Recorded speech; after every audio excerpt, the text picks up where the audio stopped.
Welcome to Devasena అభిరుచులు. ఈరోజు మనం ఈత పళ్ళ గురించి తెలుసుకుందామండి. ఈత పండ్లు, ఈత చెట్లు వాటి గురించి చెప్తాను ఇప్పుడు. మేము మొన్న మా బావ వాళ్ళ ఇంటికి వెళ్తూ ఉంటే కామారెడ్డి దగ్గర లింగంపేట అని ఉందండి. ఆ కామారెడ్డి నుంచి లింగంపేట పోయే దారిలో ఈ చెట్లు చాలా కనిపించాయి. ఈత పళ్ళు చూడంగానే మాకు చాలా ఇష్టంగా అనిపించింది. అందుకని అక్కడ ఆగి కొన్ని ఈత పళ్ళు తెంపుకొచ్చుకున్నామండి. అవి మీకు చూపిస్తాను ఇప్పుడు. అవి ఎలా మగ్గేసుకోవాలి, ఎలా వేసుకుంటే ఎట్లా వస్తాయి, కలర్ ఎలా వస్తుంది, అవన్నీ కూడా చెప్తాను. చూడండి, దారిలో పోతూ ఉంటే అటు ఇటు చెట్లు చాలా ఉన్నాయి. ఈత చెట్లు చాలా ఎక్కువ, పండ్లు కూడా చాలా ఎక్కువ ఉన్నాయండి, తక్కువ లేవు. ఒక్కొక్క చెట్టుకి చాలా గుత్తులు గుత్తులుగా ఉన్నాయి. చూడండి ఏ కలర్ ఉన్నాయో, మంచి ఆరెంజ్ కలర్లో ఉన్నాయి. ఇవి బాగా ఎల్లో కలర్ వచ్చినాక తెంపుకుంటారు.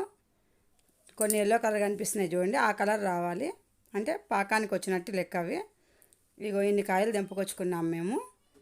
ఈ కాయలు తెంపుకొచ్చుకొని అన్నీ ఒక దగ్గర పెట్టుకొని చూసుకున్నాము. అన్నీ కూడా మంచి కలర్కి వచ్చినట్టువే ఉన్నాయి.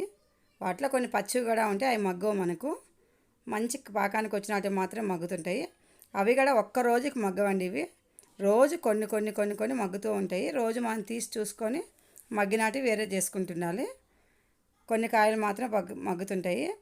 3 days తర్వాతే తీసి చూడాలి మనం. ఇవి 3 days తర్వాత చూస్తే కొన్ని మగ్గుంటాయి. మళ్ళీ గాలి పోకుండా గట్టికి కట్టి పెట్టేసేయాలండి. ఒకప్పట్లో అయితే గడ్డిలో మగ్గేసేవాళ్ళని చెప్పి విన్నాము. ఇప్పుడు మనకు గడ్డి లేదు కాబట్టి మనం టబ్బులో అయినా ఒక బస్తాలన్నా వేసి గాలి పోకుండా పెట్టుకోవాలి. చూడండి, మగ్గిన తర్వాత ఈ కలర్కి వస్తాయి ఇవి. వీటిని పెద్ద ఈతకాయలు అని కూడా అంటారు. వీటికంటే చిన్నవి కూడా ఉంటాయి, చిట్టి ఈతకాయలు అంటారు అవి. అవి బాగా బ్లాక్ వస్తాయి. అవి కూడా బాగా స్వీట్గా ఉంటాయి. ఇవి కొంచెం పెద్దగా ఉంటే బ్రౌన్ కలర్లోనే వస్తాయండి. ఇవి మగ్గిన తర్వాత బ్లాక్ అయితే రావు. చిట్టి ఈతకాయలు అయితే మాత్రం చాలా బ్లాక్ ఉంటాయి, మన కాటిక కలరే ఉంటాయి అవి చిట్టి ఈతకాయలు. ఇవి కొంచెం బ్రౌన్ కలర్ వచ్చాయి. టేస్ట్ మాత్రం చాలా బాగుంటాయి ఇవి ఎక్కువ పల్లెటూరులో ఉండేవాళ్ళకి తెలిసి ఉంటుందండి, మనకైతే తెలియదు ఇక్కడ, అందుకే చూపిస్తున్నాను. చూడండి.